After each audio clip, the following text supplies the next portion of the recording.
porque todo cambia, aunque no todo avanza, unimos fuerzas de aquí en adelante en la 95.9 FM.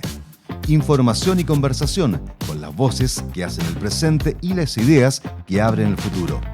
Radio Universidad de Tarapacá y Mi Voz Chile presentan De aquí en adelante, lo que pasa y lo que viene, junto a Cristian Mena Argandoy.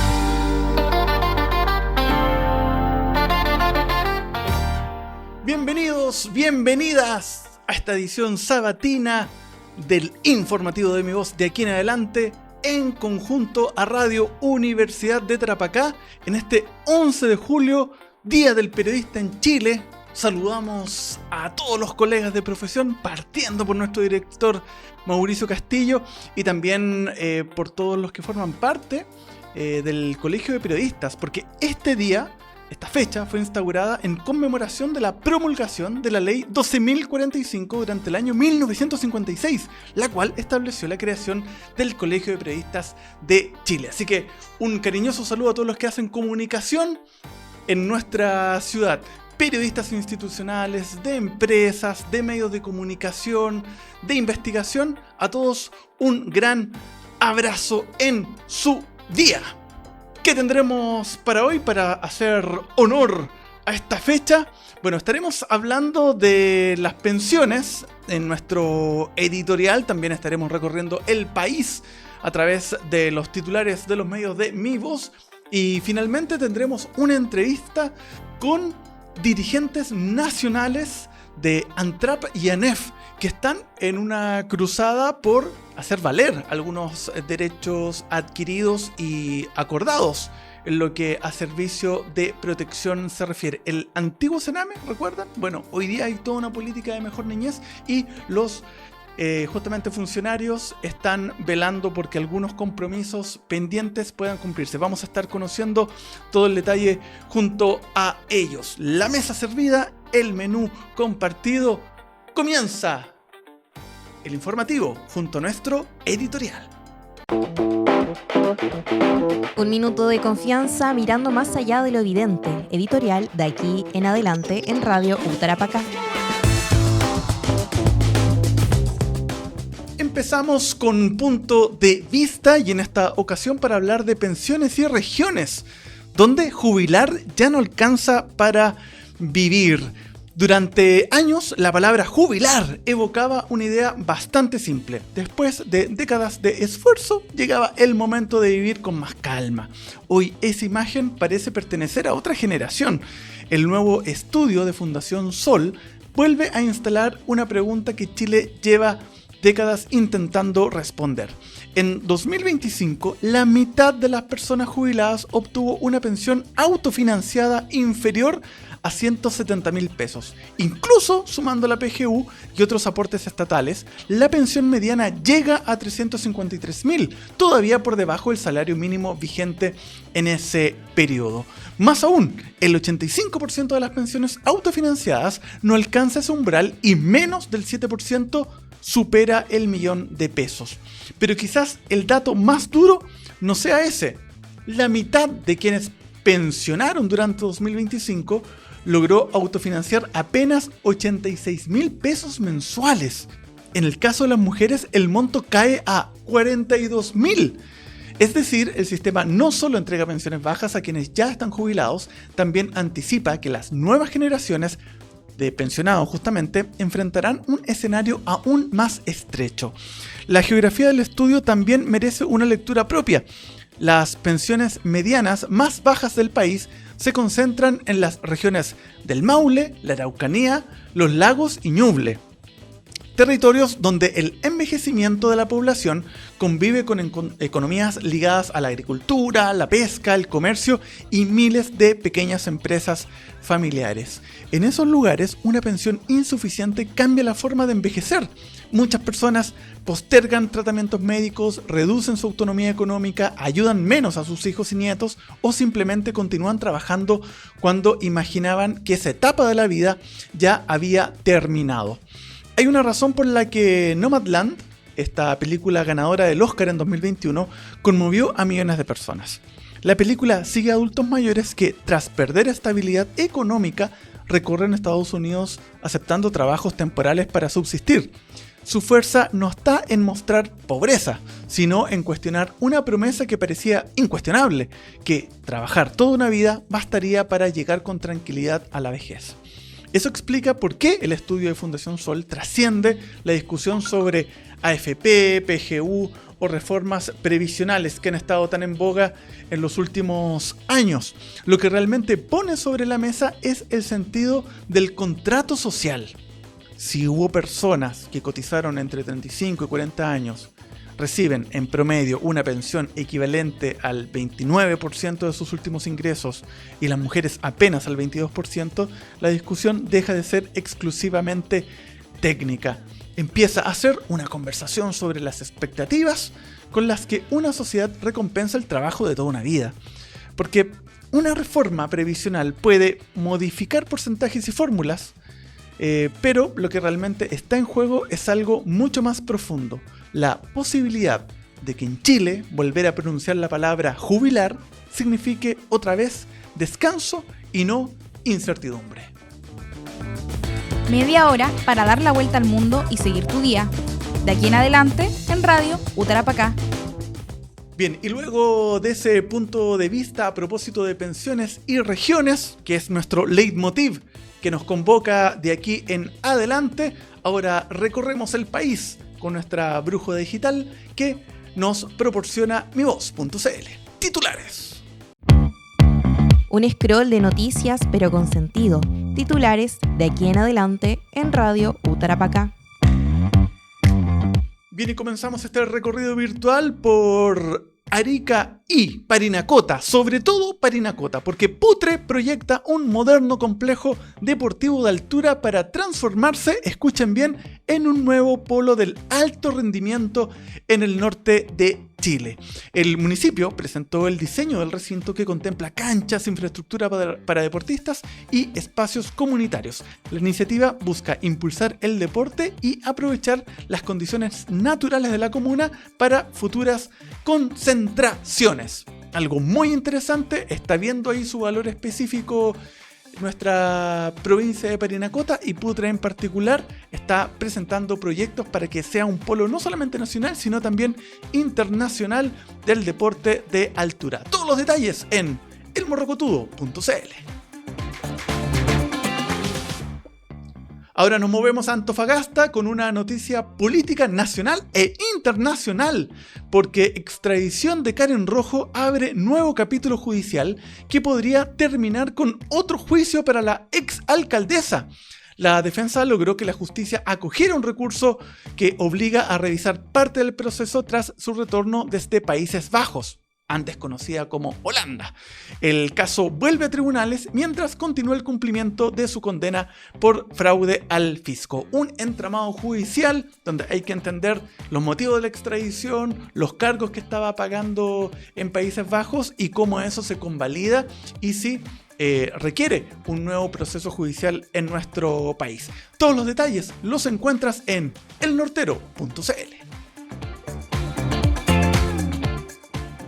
Y finalizamos este viaje express por nuestro país en Valparaíso, porque buscan endurecer las exigencias para barberías y cerrar espacios usados como fachada por el crimen organizado. Esto es un proyecto de ley que propone exigir antecedentes penales y situación migratoria regular del personal para otorgar o renovar patentes comerciales. La iniciativa comenzó su tramitación en el Congreso en el inicio de este mes de julio. Vamos a ver cómo avanza justamente esta iniciativa y si hay novedades en cuanto a esta rama comercial que muchas veces oculta otros intereses, por supuesto, no reñidos con nuestra legislación vigente. Todos los detalles en elmartutino.cl.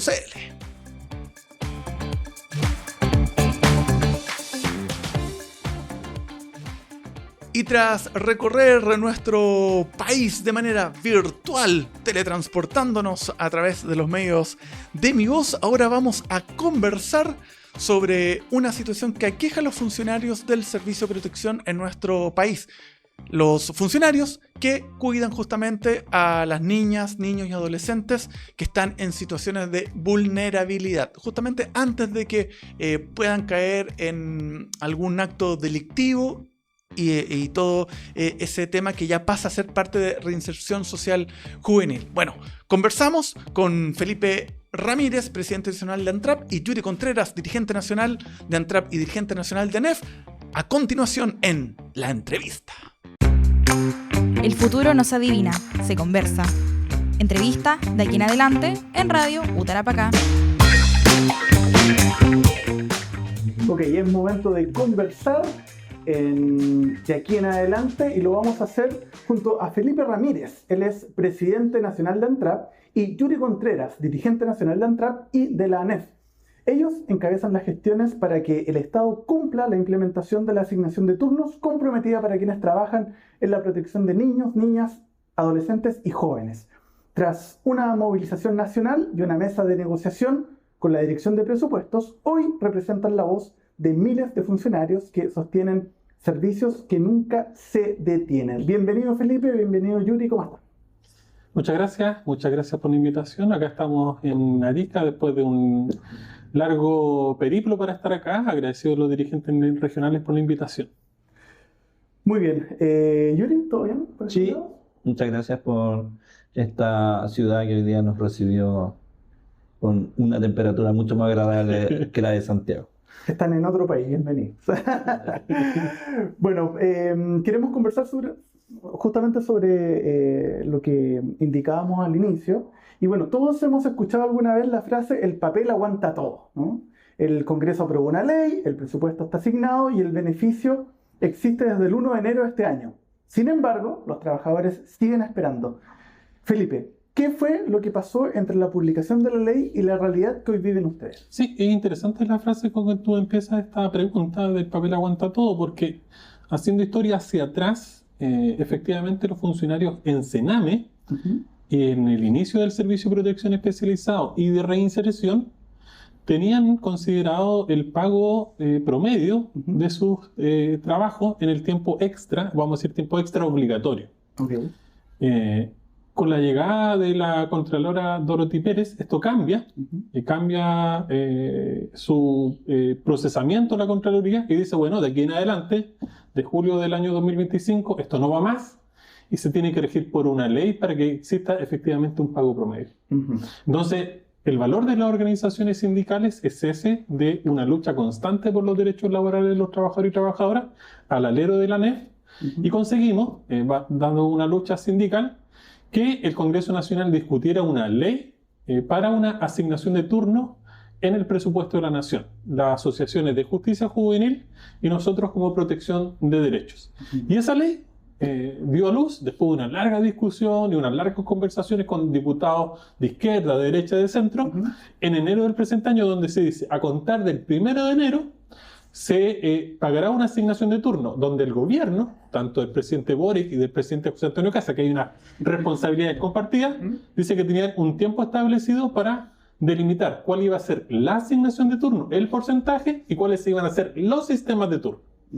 En un gobierno que uno dice plausible, esto debió haber salido entre el mes de enero y febrero. Pues estamos en el mes de julio y recién hoy día el gobierno tiene el plazo fatal para enviar lo que son las asignaciones de turno y cuáles son los porcentajes para esos sistemas de turno que están establecidos. Y eso es una larga lucha sindical, efectivamente, que implica la movilización consciente de los trabajadores y trabajadoras. Por lo tanto, tenemos un gobierno que, por un lado, profesa derechos y, por el otro lado, esos derechos han sido conculcados a los trabajadores y trabajadoras desde el mes de enero del presente año hasta la fecha. Ok. Yuri, hay quienes pueden pensar que esto es una discusión entre funcionarios y el Estado, pero ustedes insisten en que el problema va mucho más allá de un sueldo. ¿Por qué esta situación también debería preocupar a cualquier familia chilena, aunque nunca haya conocido una residencia de protección o un centro de reinserción? Fundamentalmente porque quienes hacen la política pública son personas, y esas personas son trabajadores públicos que a través de su trabajo establecen ciertos derechos. Y en este caso estamos hablando de los derechos de niños, niñas y adolescentes. En que un trabajador reciba una remuneración justa implica entonces que la atención que le podemos otorgar a esos niños, niñas y adolescentes tiene las competencias, la altura y la responsabilidad digamos, para realizarla. Un trabajador que evidentemente no recibe su remuneración, por ejemplo, hoy día no puede tomarse las vacaciones ni puede enfermarse, porque eso significa una merma importante en su remuneración y por lo tanto, evidentemente, eso produce a la vez un desequilibrio o un desorden en la institución que debe proteger los derechos de niñas y adolescentes. Felipe, siempre hablamos de proteger a los niños, niñas, adolescentes, como bien decía Yuri, pero casi nunca de quienes pasan noches, fines de semana y días feriados acompañándolos. ¿Qué tan invisibilizado está hoy el trabajo del trato directo y qué impacto tiene esa falta de reconocimiento en quienes sostienen el sistema? Sí, eso es un poco lo ingrato o lo que muchas veces no se ve del trabajo de la protección de la infancia y la adolescencia. Tanto a ti, a nosotros, a quienes están viendo y escuchando este programa, se recordarán que cuando se inició un nuevo servicio de protección nos prometieron una mejor niñez. Un nuevo servicio que tenía unas condicionantes distintas al Servicio Nacional de Menores, porque iba a ser un servicio de protección especializado. Bueno, tenemos que decirle a la comunidad, a quienes nos escuchan, que en el inicio de este servicio y hasta hoy ha sido muy difícil instalar una lógica distinta, sobre todo en la residencia de protección, a lo que teníamos en el SENAME. Y lo digo con mucha franqueza. El sistema residencial no ha tenido una variación a lo que eran los sistemas residenciales antiguos. ¿En qué sentido? En que los trabajadores mantienen las lógicas de funcionamiento del SENAME en las residencias de vida familiar. Lo que nosotros hemos promulgado desde el año 2022 a la fecha, como ANTRAP, en concomitancia con el gobierno, era la creación de un sistema de cuarto turno. Cuestión que bregamos con el director nacional Claudio Castillo, lo vimos con el gobierno del presidente Boric, lo estamos viendo nuevamente retomando con el gobierno de José Antonio Kast a través del subsecretario Marcelo Sánchez, para efectivamente tener un sistema de turno que se haga cargo de la realidad de los niños, niñas y adolescentes del sistema residencial.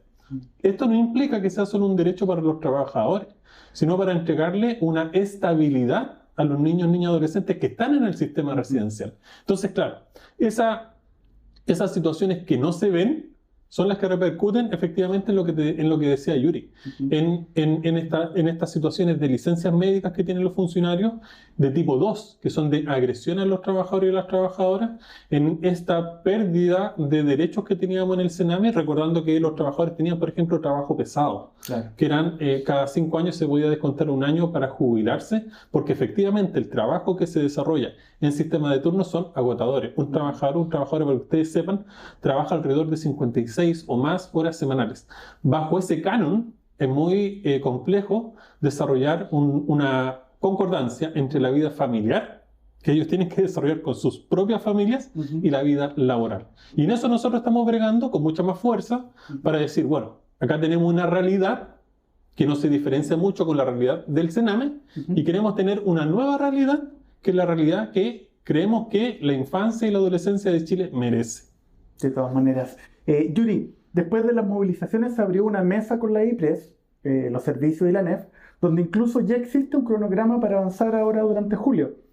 Hoy están negociando desde la confianza o desde la presión. ¿Qué garantías necesitan para creer que esta vez sí habrá una solución definitiva? Mira, primero, digamos, la negociación la efectuamos nosotros durante la negociación de la mesa del sector público, porque ahí nosotros logramos instalar la ley. Lo que estamos esperando es que el gobierno cumpla con la obligación legal y normativa de generar una resolución o un reglamento que permita el pago a partir del 1 de enero. Entendemos que los plazos se van terminando, nosotros vamos a esperar esta semana que envíen la propuesta y si no, iniciaremos movilizaciones de carácter nacional de nuevo, convocando desde los distintos servicios, tanto de protección como de justicia juvenil. ¿Y cuál es el punto donde ustedes dirían hasta aquí llegamos como para activar esas movilizaciones?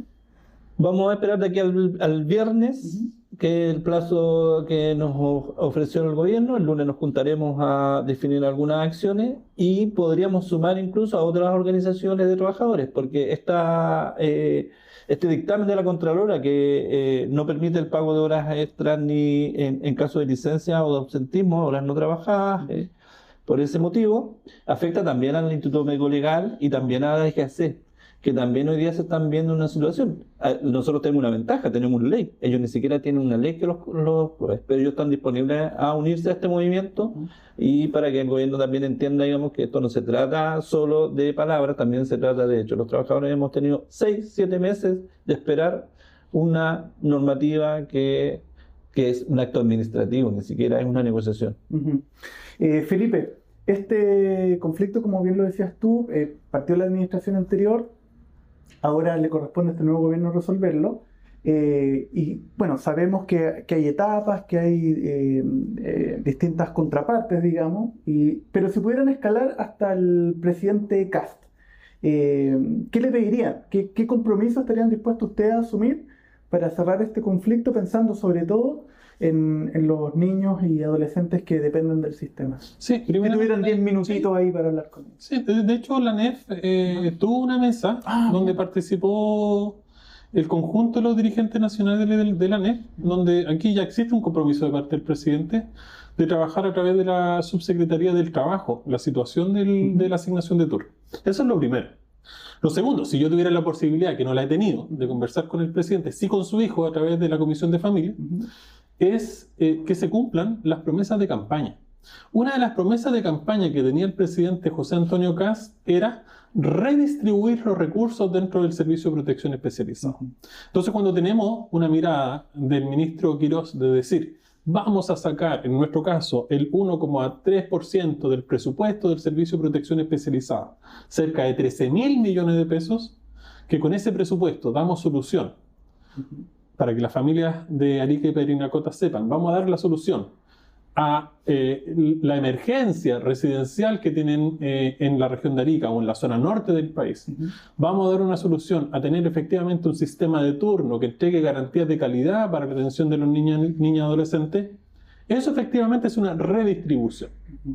Pero cuando nosotros, el mismo gobierno que había prometido en su proyecto de campaña redistribuir, está sacando lo que implica el 25% del presupuesto del ministerio, efectivamente aquí alguien no está cumpliendo sus propias promesas de campaña. Así que si yo tuviese esa oportunidad, le diría al presidente que hay que ser consecuente con lo que uno promete en la campaña y con lo que efectivamente está realizando en su proyecto de gobierno.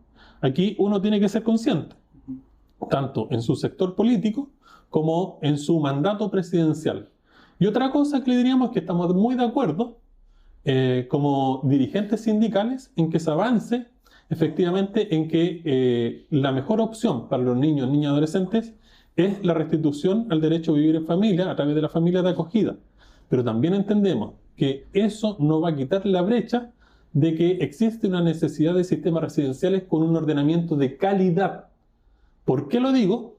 Porque hoy día, con los números que tenemos en el sistema residencial con sobrecupos, efectivamente estamos entregando una calidad desmejorada, que inclusive con cifras peores de las que teníamos en el Servicio Nacional de Menores. Entonces, cuando alguien no atiende en esa calidad, efectivamente estamos desprestigiando nuestro patrimonio como país. Y eso no lo podemos dejar de mirar. Y efectivamente el gobierno y el Estado, porque esto tiene que ser políticas de Estado, no pueden dejarse atrás. Entonces hay una responsabilidad, tanto de la administración del gobierno, pero también una responsabilidad de los diputados y senadores, sobre todo los diputados que tienen un rol de fiscalización de nuestros aparatos de servicios públicos para decir, a través de las comisiones, qué está funcionando bien y qué está funcionando mal. De todas maneras. Yuri, para ir terminando, bueno, desde la NEF has participado en muchas negociaciones laborales. ¿Qué tendría que pasar para que algún día este conflicto deje de ser noticia y pase a ser simplemente un problema resuelto por un Estado que cumplió su palabra? Mire, es súper simple. Basta que el gobierno, a través de la Dirección de Presupuesto, ejecute el reglamento, establezca el reglamento, lo publique, que el acuerdo, digamos, de la asignación esté fija, el porcentaje de asignación esté fijo y que además esté adecuado a los sistemas de turno que hoy día realizan los trabajadores de los sistemas de protección y de reinserción juvenil. Estamos esperando eso. Acá no hay roga más gasto para el Estado, no es necesario más personal para el Estado.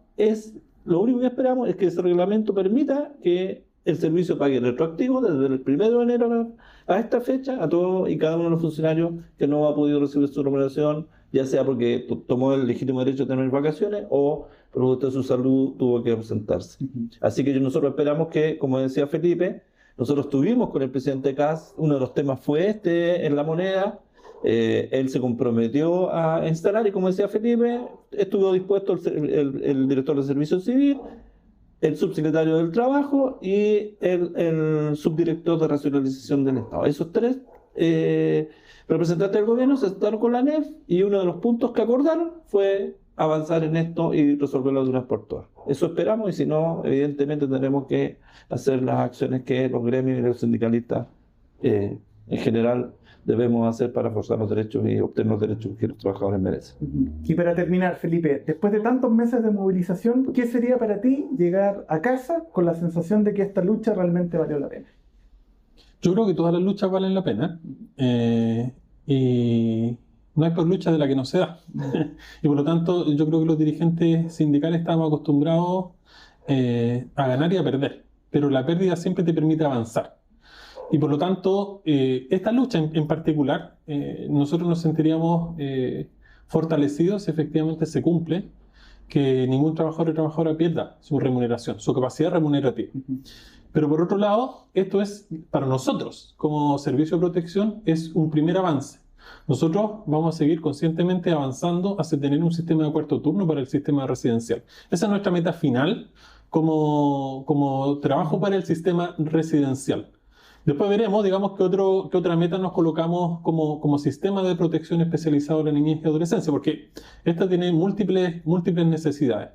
Pero yo me sentiría, y yo creo que el directorio de ANTRAP se sentiría satisfecho con esa meta que nos hemos propuesto desde el año 2022-2023. Ya tenemos una serie de diputados que están dispuestos a apoyar el sistema de cuarto turno, tanto de la derecha como de la izquierda, tanto de centro también, que nos están apoyando. Y ahora falta solamente que el gobierno esté de acuerdo y pueda generar el proyecto de ley, que ya lo tenemos avanzado, ya están los números sobre todo, y por lo tanto falta la acción política para que esto salga a la luz. No es nada más ni nada menos. Lo que nuestro proyecto en coste para el Estado es pírrico, es mínimo. Y por lo tanto, el ganancial que tienen efectivamente es enorme para el trabajo con los niños, niñas y adolescentes. Como te digo, nosotros como dirigentes sindicales estamos acostumbrados a esto, a estar en regiones, quizás a trasnochar, a estar lejos de nuestra familia, pero es el camino que nosotros también decidimos en pos de los otros trabajadores y trabajadoras. Muy agradecido, Felipe y Yuri, por esta conversación. Nos queda muy claro el panorama y fuerza y saludos también a todos sus representados que cuidan muchas veces a los niños, adolescentes y jóvenes que necesitan esa segunda oportunidad, y muchas veces se considera poco, se reconoce poco el trabajo de quienes forman parte de ustedes. Sí, ahí hay, y me quiero despedir con un dato súper importante, que lo dijimos en la dirección regional. No todo lo que hace el Servicio de Protección Especializado sale a la luz. Hay un dato súper importante de un estudio que realizó la Universidad del Desarrollo, donde indica cuáles son los niveles de satisfacción que tienen los niños, niñas y adolescentes en diversos aspectos. Y uno de los datos de satisfacción más importantes en esta gran amplitud, que era desde los proyectos del servicio hasta el nivel educacional, era que efectivamente los niños se sienten muy satisfechos con los proyectos que son del servicio, sobre todo los proyectos ambulatorios, los programas FAE, en contraposición, por ejemplo, a estar en el colegio. ¿Qué quiero decir? Que estar en los proyectos nuestros le entrega una protección adicional a estos niños y niñas. Pero sí existe una preocupación en que estos niños y niñas en distintos aspectos se sienten muy solos. Y esa es una situación que nos debiese preocupar también como sociedad. Y me quiero terminar con ese mensaje que también nos habla a cómo la sociedad está desarrollándose en una forma individual y que nosotros, como dirigentes que somos colectivistas, también nos gustaría que quien está escuchando se pueda acercar, ver que existen, por ejemplo, familias de acogida y ser parte de estos procesos que enriquecen, digamos, el espíritu, enriquecen el alma y también pueden ayudar a que un niño o niña adolescente no esté en una residencia, sino que pueda crecer en una familia. De todas maneras. Gracias, Yuri. Gracias, Felipe. Vamos a seguir con atención cómo se desarrolla este acuerdo que debería cumplirse. Que estén muy bien. Muchas gracias. La información justa y la mirada necesaria. De aquí en adelante, en Radio Utarapacá. Y de esta manera concluimos la edición sabatina de aquí en adelante junto a Radio Universidad de Tarapacá. Si quieres revivir on demand este capítulo, llegaste en la mitad, llegaste al final o quieres revisitar algo de lo que compartimos hoy, lo puedes hacer en el canal de YouTube Radio Utarapacá. Ahí está nuestro playlist de aquí en adelante con todos los programas que hemos realizado durante esta temporada. Sin más de más, les queremos agradecer su sintonía y reiteramos el saludo a todos los periodistas de Arica y Parinacota, desde donde hacemos este programa, y por supuesto a todos los periodistas de regiones, de instituciones públicas, empresas, medios de comunicación, quienes trabajan en la investigación. A todos ellos, un abrazo gigante en su día. Esperemos que se lo celebren de una bonita manera. Nosotros nos reencontramos mañana domingo con una nueva edición de media horita compacta, justa y necesaria para hablar de regiones. Que estén muy bien. Chau, chau. Quedamos al día y atentos a lo que viene de aquí en adelante. Cristian Mena Argandoña volverá con las noticias que suenan bien y las voces que piensan mejor, en el informativo que no se queda atrás. Radio Universidad de Tarapacá y Miro Chile presentaron De Aquí en Adelante, de lunes a viernes a las 9:30 horas en punto, en la 95.9 FM, la estación universitaria.